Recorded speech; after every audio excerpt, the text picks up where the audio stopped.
And joining us now is Małgorzata Bonikowska, President at the Center for International Relations and Professor at the University of Warsaw. Hello and welcome to TVP World. Hello, good morning.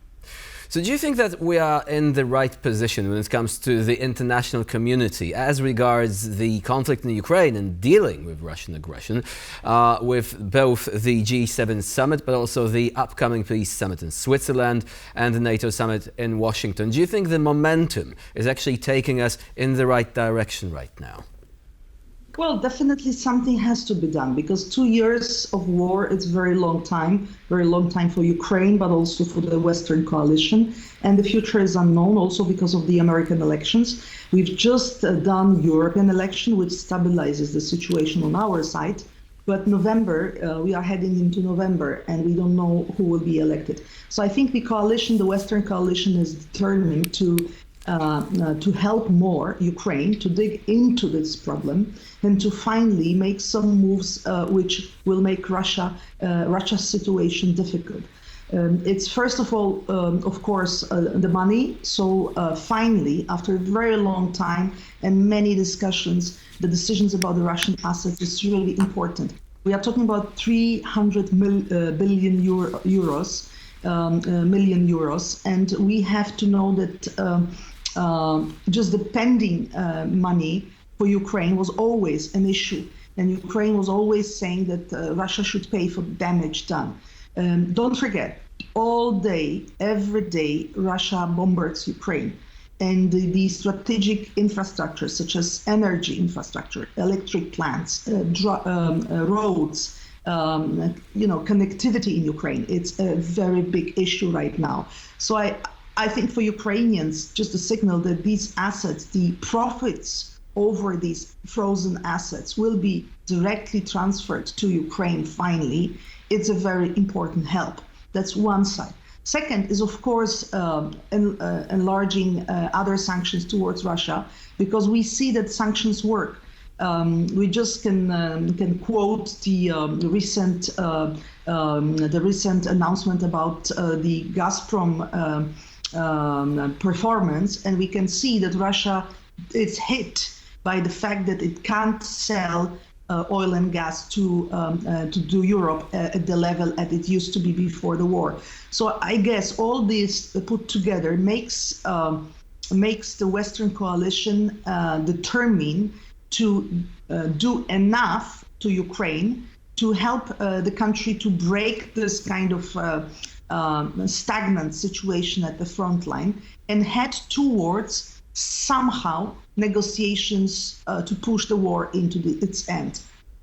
Right, so we do see that the world urgently needs now the stronger leadership coming from the G7 summit this week. But some even in fact went on to say that it might be impossible looking at now the weakness of the leaders that have gathered in Puglia in Italy. So what do you make of the participants of this event? I mean, most of the attendees, the leaders, are distracted by elections or domestic crises, or rather clinging desperately to power. What do you think?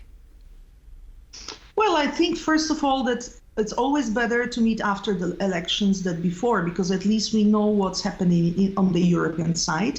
Yes, some of the leaders are weakening, such as President of France, but some others are, let's say, stable. It's United States, Canada, they did not have any elections. So I think the whole coalition of G7 countries is strong. However, let's not forget, G7 under Italian presidency stresses very much the importance of talking with the global South countries. So it's also the bridge G7 has to build with G20 especially, but generally with all the raising powers of global South countries. And I think that's important to understand, that G7 is also a platform for the West to be able to adapt to the global changes, which means for the West that it's not only our perspective which matters. Don't forget, what brings Ukraine into trouble and the Western coalition into trouble is also the performance of the global South countries, such as not only China, but also India, Indonesia, Malaysia, Gulf countries, which still have close contacts with Russia.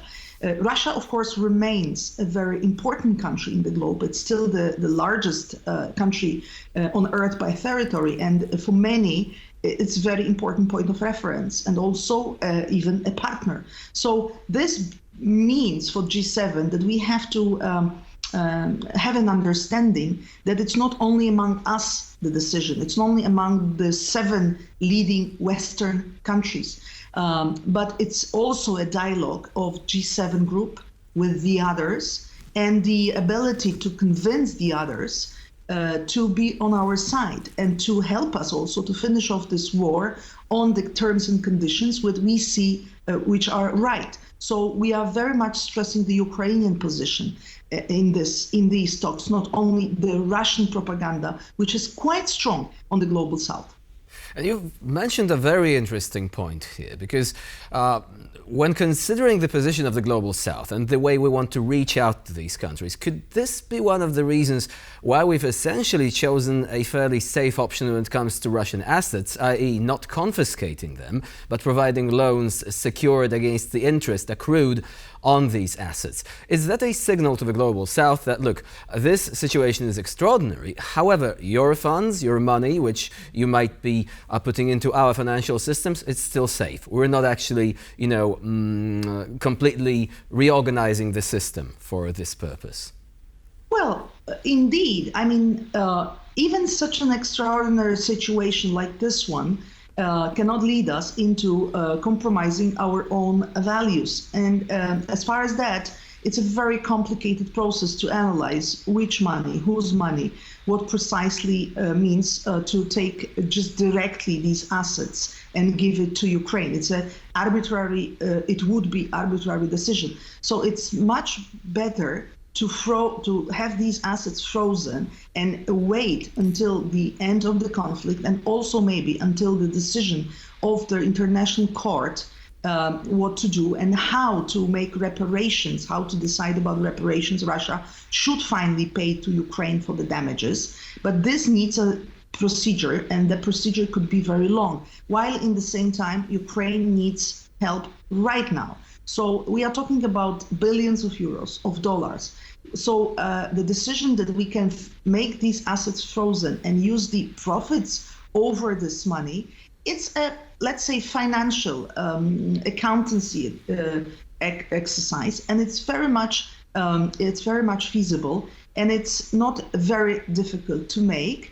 And then in the same time, the signal is clear. The money, it's not a decision of any government or any even coalition. It's not arbitrary. It has to be decided by the court, and it will be done, but not now, because the procedure is too long. So I think it's a very fair decision, because from one side Ukraine will get something out of that, and on the other side all the world sees that we are not breaking any laws here. So Professor Małgorzata Bonikowska with a compelling argument concerning the treatment of Russian assets there in this, as you've mentioned, very difficult discussion which is still ongoing. So thank you very much for this comment, and generally for providing us with your expertise here on TVP World. Thank you.